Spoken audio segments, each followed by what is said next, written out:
Ano ba yan? Wala na akong activator. Paano na? Ano to? How to make activator? Wow! Tara, turuan ko kayong gumawa ng activator. At yan! Dahil marami pa rin nagtatanong sa inyo kung paano nga ba gumawa ng effective na activator.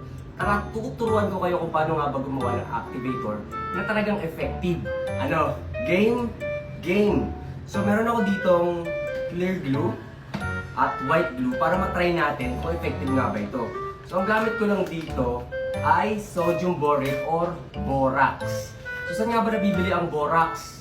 Pwede kayo magpabili sa Orange app, pwede kayo magpabili sa mga any online shop, makakabili kayo nito. At itong halaga lang na to, parang nabili ko lang to ng amount 70 pesos. Yan. So, meron ako ditong lagayan. Nilagyan ko na rin ng tubig, kung makikita ninyo. At sasandok na tayo dito ng ating activator. Itong activator ito, sobrang effective talaga nito. At ito talaga yung ginagamit ko para gumawa ng slime.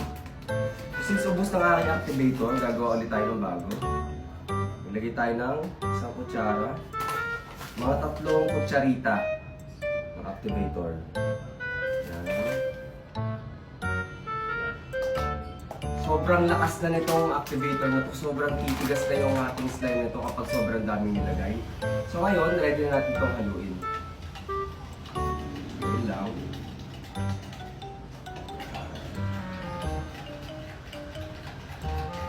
Mix lang natin mabuti.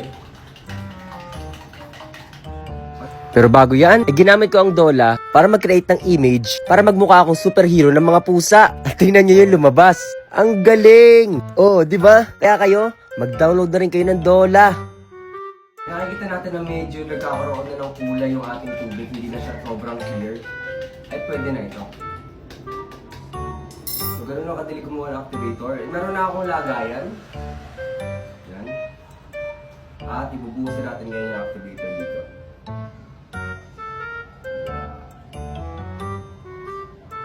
Gusto natin. Dahan-dahan lang, baka matapon. Oops. Yun, okay na to siguro. Kailangan nyo ba na activator? Pwede ko kayong bigyan. Ito, susubukan na natin itong natira. Haluin pa natin. Okay. So meron tayo ditong white glue at clear glue. Ito muna yung clear glue. Oops, dami. Sayang. At white glue. So susubukan na natin to. Activator test na tayo. Konti lang. Kasi test lang naman. Subukan na natin itong ating mixture. Damihan ko na para makita nyo na agad kung gaano ka-effective to. So binuhos ko na. Kita nyo. Buo na agad. Ayan.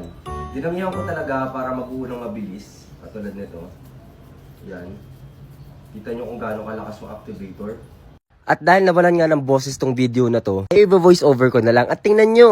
Nabuo na yung clear glue at white glue. Gamit lang yung borax na ginamit natin. Oh, kaya gumawa na rin kayo.